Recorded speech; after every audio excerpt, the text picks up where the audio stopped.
apa enggak kalau misalnya kita merasa kok ini beban, itu menjadi capek. Tapi kalau kita anggap santai aja sampai akhir, kita nggak berasa itu beban kita. Disiarkan langsung dari antena SMK Plus Melati Samarinda.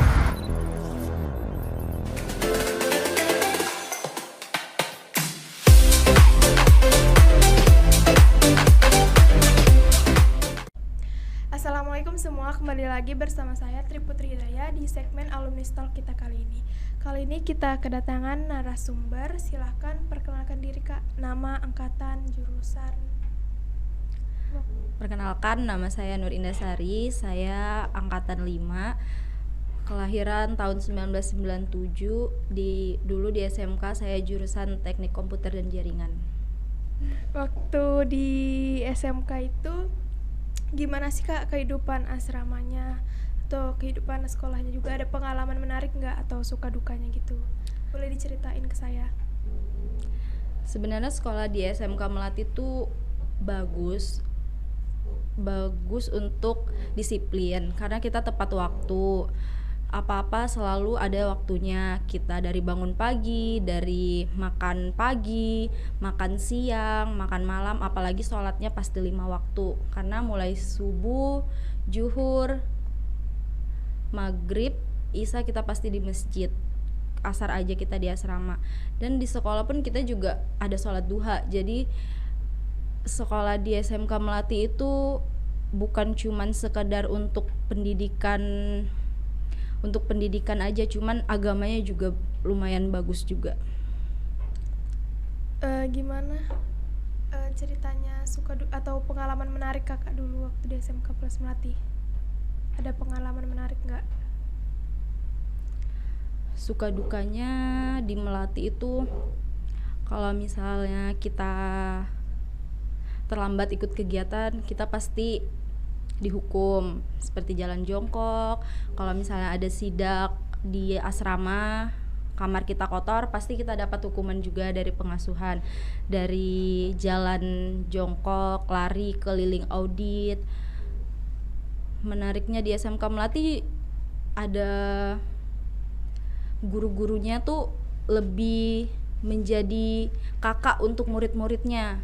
Dia nggak seperti sekolah di negeri yang misalnya kita sekolah kenal guru cuman kenal karena ngajar. Kalau di SMK Melati, guru-gurunya lebih mendekatkan diri ke murid-muridnya. Jadi kita merasa guru-guru kita ini menjadi kakak untuk kita. Berarti disiplin banget ya? Kalau disiplin nomor 1, karena semuanya disusun dengan schedule yang ada jadwal-jadwalnya. Kakak dulu ada ikut OSIS atau apa? Di SMK ada OSIS. Saya pernah jadi ketua OSIS juga waktu lupa sih kelas 2 atau kelas 3. Terus angkatan saya pernah ngadain Akarista. Akarista itu apa Kak? Akarista tuh kayak HUT sekolah, cuman kami pakai tema Akarista. Jadi kita mengundang banyak orang, ngadain lomba futsal, lomba garnis, lomba dance kalau nggak salah ya, soalnya udah lama udah lupa. Jadi manggil tapi untuk anak SMP aja, jadi yang kita undang SMP supaya lebih mengenal SMK dan tertarik masuk ke SMK. Oh jadi gitu. Jadi yang diundang cuman SMP agar bisa tertarik untuk masuk SMK nanti. Ada lagi nggak Kak yang bisa diceritain? Sebenarnya sekolah di Melati, di SMK Plus nih bagus. Kita setiap hari ketemu dengan teman-teman, jadi apa-apa kita langsung selalu berkoordinasi dengan teman-teman. Sifat kekeluargaannya nomor 1 sih. Jadi solid. Iya. Gitu ya, kebersamaannya tinggi. Tentang Akarista itu gimana Kak? Kayak bisa diceritain nggak waktu persiapannya? Itu dimulai dari tahun berapa? Kalau tahunnya lupa sih, tapi pas aku kelas 3 di situ sebenarnya itu mau mulai aku kelas 2, cuman karena jalan, karena kan kami di asrama mencari orang yang ngikutin lomba itu susah. Jadi pas udah aku kelas 3 itu baru bisa, karena kami juga harus keluar cari siswanya, karena kan di asrama nih izin keluarnya itu yang sangat susah. Susah buat keluar gitu. Iya, soalnya kita harus minta surat izin dulu. Kalau misalnya kita mau keluar, kita harus punya surat IP, izin pesiar. Itu kita dapat surat IP-nya dari mana, gimana?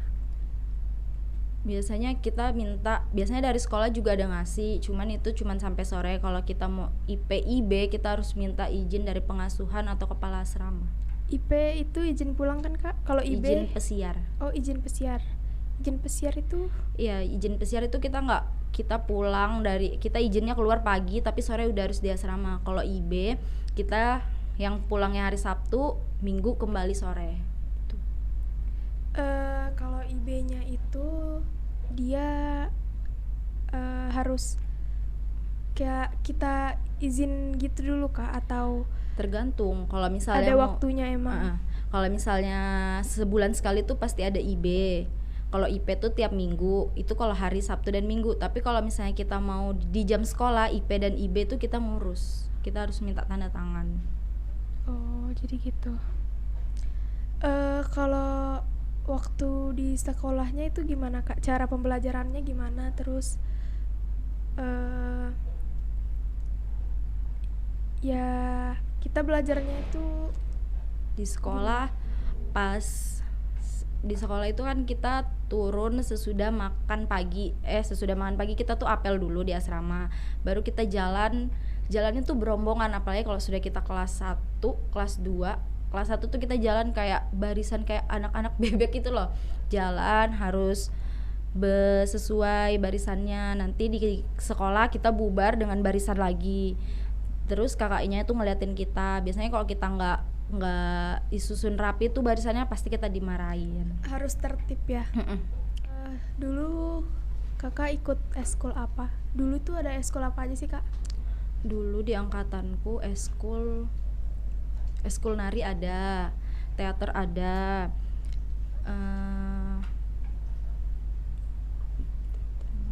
robotik juga ada. Kalau saya dulu ikut nari sih, nari Dayak. Bisa ceritain gimana pengalamannya waktu ikut eskul nari dulu? Ikut eskul itu kalau nggak salah kelas 2.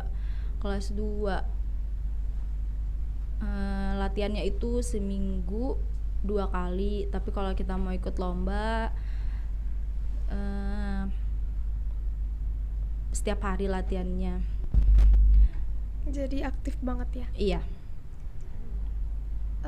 Terus kan tadi udah nih OSIS, eskul.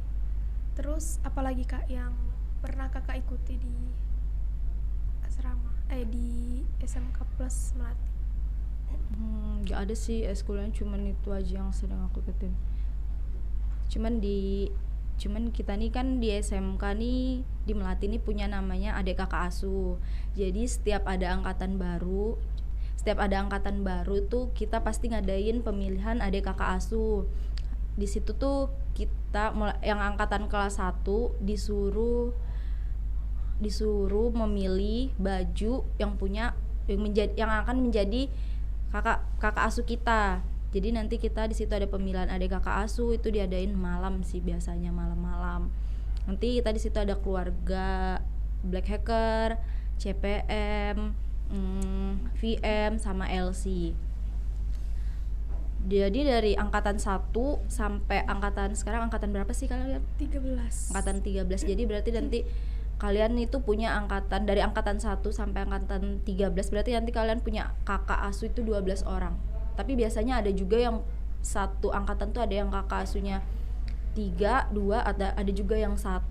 Jadi di situ kalian harus tahu kakak-kakak kalian, biar kalian nanti kalau misalnya di luar ketemu kalian bisa nyapa. Karena mereka pun juga, apalagi kan yang angkatan 1 mungkin udah nggak kenal sama adik asuhnya yang sekarang. Dulu sih kami kalau misalnya kami tahu itu kakak kami disuruh hubungin sama kakak kami yang angkatan di atas kami, disuruh nyari tahu kakak kalian yang angkatan 1 siapa. Dulu kan aku angkatan 5, jadi aku nggak angkatan 1 sama 2 tuh nggak pernah ketemu, jadi ketemunya itu cuman lewat chat, tegur gitu, perkenalkan kak saya adik asuh kakak angkatan 5. Mereka juga welcome ke kita gitu kalau misalnya nanti kalian sudah ada pemilihan adik kakak asuh. Belum. Mungkin karena covid kali ya kalian juga Iya, belum. kita belum ada masuk sekolah offline, jadi masih online. Gimana pemilihan kakak asuhnya itu?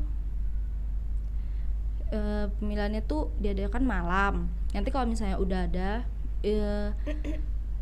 misalnya tuh kalian ada kesalahan, pasti kakak asuh kalian yang dikasih tahu, misalnya tolong dong negur adekmu, misalnya bajunya dibagusin. Jadi kakak-kakak yang lain negurnya ke kakak kalian, terus enak pokoknya deh kalau punya kakak asuh. Kalian sering dipanggil main ke kamar kalian juga mereka sering manggil kalian ke kamar mereka juga sering ke kamar kalian, kayak kakak sama adik betulan yang di rumah gitu loh, sama aja, cuman dia lebih dekat sama kita karena kan kita 3 tahun sama-sama di asrama. Kalau yang nama-nama keluarga gitu, itu maksudnya gimana kak? Itu dalam pemilihan kakak asuh tuh ada 4 keluarga. Nanti kalian dipilih di situ, bukan dipilih sih, ada rebutan ngambil barang yang mana kalian pakai, itu berarti kalian jadi adik mereka. Nanti ini adikku, berarti dia ikut aku di keluarga LC mungkin, kalau aku kan di keluarga CPM. Oh, jadi gitu. Terus kalau di asramanya itu gimana, kayak di kamar, satu kamar itu berapa orang, terus waktu di asrama itu gimana? Waktu aku pertama kali masuk, satu kamar itu 4 orang. Terus pas sudah kelas 2 pernah sempat satu kamar tuh 3 orang, tapi sampai lulus kebanyakan aku satu kamar 4 orang. Biasanya kelas 1 tuh sama kelas 1 tuh di koridor bawah. Biasanya kelas 3 sama kelas 2 di koridor atas. Itu kelas 1, kelas 2 sama kelas 3 digabung atau satu atap, cuman di bawah tuh dulu aku waktu kelas 1 di bawah, kelas 2 sama kelas 3 di koridor atas. Cuman nggak tahu ya kalau sekarang gimana, soalnya udah lama betul. Jadi dulu waktu pas kakak asrama dalam satu kamar itu tapi satu angkatan kita semua kan? Iya, satu angkatan kita ada 4 orang. Waktu setelah kakak lulus dari SMK Plus Melati itu ngapain? Setelah lulus saya langsung bekerja mulai tahun 2015. Lulus itu bulan 4, saya kerja bulan 8, jadi 4 bulan aja 5, 6, 7 ya 4 bulan aja di rumah langsung kerja. Kerja apa itu kak? Kerja di Satpol PP Kota Samarinda. Bisa ceritain nggak gimana pengalamannya bisa masuk situ sampai bisa masuk ke Satpol PP? Masuk di Satpol PP tuh karena ada keluarga sih, karena ada om saya di situ, jadi dia yang masukkan saya. Kakak dulu kuliah nggak? Iya, kuliah baru lulus tahun lalu, jadi kerja pagi, kuliah malam. Jadi kerja sambil kuliah ya? Kuliahnya di mana kak? Di Untak, Universitas 17 Agustus. Jurusan hukum. Oh. Bisa ceritain nggak tentang kuliah itu gimana? Alasan kakak bisa masuk jurusan hukum? Ngambil jurusan hukum itu karena pekerjaan sih, kan saya bekerja sebelum kuliah udah kerja, jadi karena Satpol PP tuh kan juga berbau dengan hukum gitu, jadi nyambungkan dengan pekerjaan. Kalau misalnya ngambilnya di Untak karena kuliah yang ada malam cuman di Untak aja. Susah nggak waktu kuliah sambil kerja? Enggak sih, enggak juga. Caranya ngatur waktu gimana kak? Itu kan kerja dari pagi sampai sampai jam 5. Terus istirahat, kuliah mulai jam 7 sampai jam 10.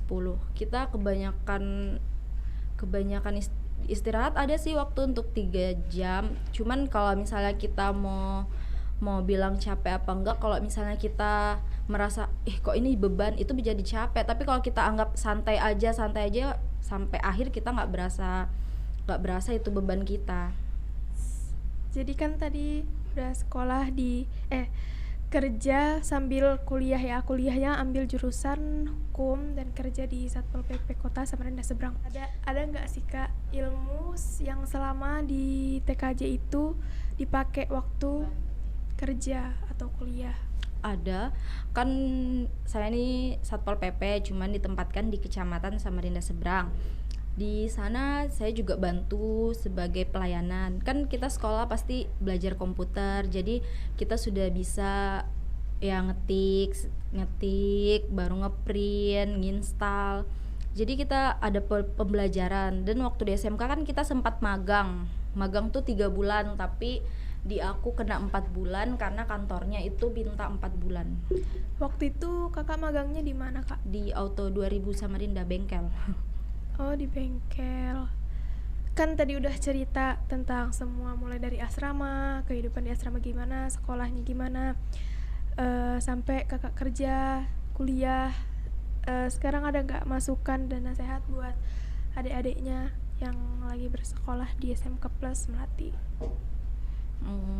Masukan untuk adik-adik yang masih sekolah, betah-betah di sekolah. Pasti mungkin banyak nih yang pindah karena nggak betah di asrama. Sebenarnya sekolah di SMK tuh di Melati tuh enak karena kita selalu bertemu dengan teman, kita sifat kekeluargaannya banyak. Cuman mungkin yang nggak terasa tuh di kelas 1 sih. Di kelas 1 tuh di waktu-waktunya kita lagi bosan-bosannya, tapi nanti kalau sudah kalian kelas 2, jalan kelas 3, di situ kalian baru merasakan, enak nih sekolah di SMK. Kami juga yang angkatan 5 dulu waktu udah kelas 3 kok cepat banget lulusnya. Jadi kalian yang masih sekolah tahan-tahan, lebih giat mencari ilmu, semoga menjadi orang sukses ke depannya. Amin.